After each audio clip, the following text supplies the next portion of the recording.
పిల్లకాయలతో వేయిస్తున్నారు. Australia, మలేషియాలో Instagram ని ban చేశారు. For your information. ఇక్కడ కూడా చేయండి.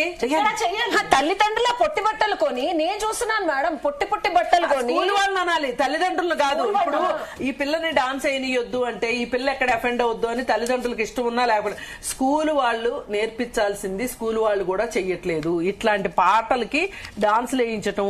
ఇప్పుడు ఒకప్పుడు రోజులు మారా ఇలాంటి సినిమాలో పాటలకో వాటికో డాన్స్లు వేయించేవాళ్ళు. ఇప్పుడేంటి బేసిక్ క్లాసికల్ డాన్స్ లో ఒక 4-5 ఉండే, ఇప్పుడు అన్ని సినిమా పాటలకి ఎగరటం వేస్తున్నారు. వినాయక చవితి దానికి సినిమా పాటలే. కానీ దీన్ని ఖండించాల్సింది ఎవరు? నేను సోర్స్ చెప్తున్నానండి. ఇన్ని మాట్లాడుకున్న మన కల్చర్ ని ఆయన చెప్పినట్టు ఒక బాంబ్, ఒక రాక్షసి తయారై కూర్చుంది. మన కల్చర్ కొల్లబద్ద సినీ స్టార్లు, ఇన్ఫ్లుయెన్సర్సే. వీళ్ళని చూసే నెక్స్ట్ జనరేషన్ తయారవుతోంది. ఈ ఎవరైతే ఫిలిం స్టార్స్, నాకు గూస్ బంప్స్ వస్తున్నాయి ఎందుకంటే నేను నిజం చెప్తున్నాను.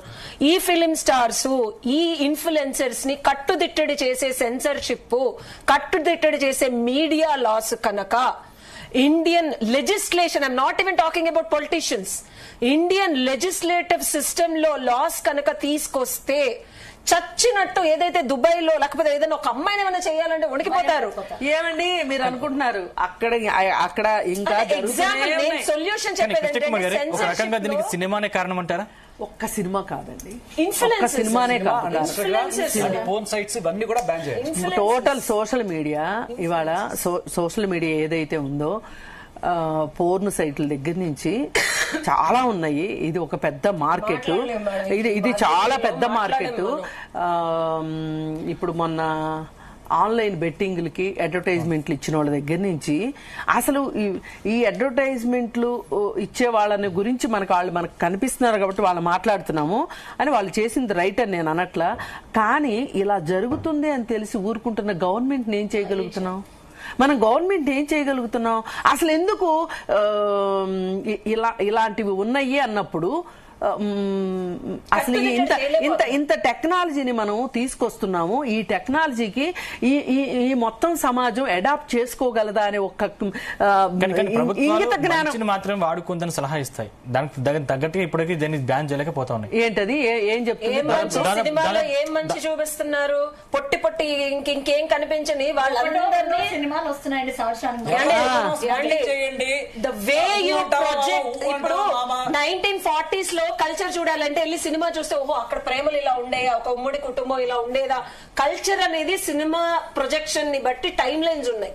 ఓకే, నువ్వు ఇప్పుడు కట్టుదిట్టడి చేయకపోతే ఆయన చెప్పినట్టు ఒక రాక్షసిగా మన మీద పడి మన పిల్లలే మనల్ని తినేస్తారు. ఫ్యూచర్ లో వాళ్ళు ఎటు పోయకుండా ఉన్నారనుకోండి, మనకే కదా ఏడుపు ఎవరికి మేడం ఫ్యూచర్ అంతా. ఇంకోటి ఉష గారు, మన ఇంట్లో ఎంత కంట్రోల్ చేసినా వాళ్ళకి సొసైటీ ఇంపాక్ట్, పేర్ ప్రెషర్. అవును, పీర్ గ్రూప్ అయిపోతుంది పిల్లలకి. ఇప్పుడు శేఖర్ భాష గారు అంటారు వాళ్ళ అమ్మాయిని ఇది వేసుకోవద్దు అని, స్కూల్ కి వెళ్తుంది 100 మంది అలాగే ఉండి చుట్టూ 100 మంది ఉంటే ఆమె ఒక్కటి ఉంటే అమ్మాయితో ఎవరు అంతేందుకు నన్నే నాకు 17 ఏళ్ళప్పుడు మా నాన్న బ్రహ్మజ్ఞానం చేస్తే నార్మల్ బట్టలు వేసుకునేదాన్ని. చుట్టుపక్కల పెచ్చముండవా దేవుడు అంటావు, అబ్బాయిలతో మాట్లాడుకున్నా నెత్తి మీద కొట్టారు నన్ను.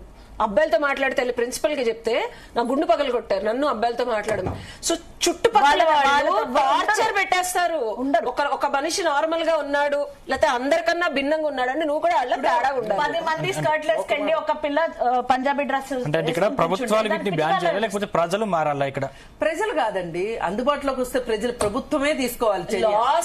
లేకపోతే ఇప్పుడు కాదండి, ఇంట్లో ఏదైనా మార్పు తేవాలి అంటే పిల్లలు తీసుకొస్తారా, తల్లిదండ్రులు తీసుకొస్తారా? తండ్రే కాదు, తల్లిదండ్రులు, ఇంట్లో పెద్దవాళ్ళు ఎవరైతే ఉంటారో. అట్లాగే ఈ దేశానికి పెద్దలు ఎవరు, ప్రధానో లేకపోతే దీనికి సంబంధించిన మినిస్టర్లో వీళ్ళు చెయ్యాలి. వీళ్ళు 24 గంటలు సాధ్యమంటారా? నేను ఒక మాట చెప్తా, తల్లిదండ్రుల పెంపకం అనేది చాలా చాలా కీ రోల్ ఇక్కడ. నేను ఇంజనీరింగ్ చేరినప్పుడు అక్కడ నా చుట్టూ తాగుబోతులు ఉండే, సిగరెట్లు తాగేవాళ్ళు ఉండే. తాగరా ఏం కాదని, నాకు ఈ రోజుకి దాకా దాన్ని చూస్తే అసహ్యం, తాగాలని కోరిక ఏమాత్రం లేదు. దానికి కారణం ఏంటి తెలుసా? మా అమ్మ నన్ను చిన్నప్పుడు ఎప్పుడన్నా సరే బస్సులో తీసుకెళ్లేటప్పుడు అక్కడ ఎప్పుడన్నా సిగరెట్ ఇటుపా అని చెప్పి నాకు తెలియకుండా మైండ్ లో అది ఫిక్స్ అయింది. సిగరెట్ తాగేవాడు ఎక్కడన్నా చూస్తే నేను జట్టు బిల్ల పెడితే దోమ పారిపోయినట్టు పారిపోతాను. చాలా చిరాకు అనిపిస్తుంది.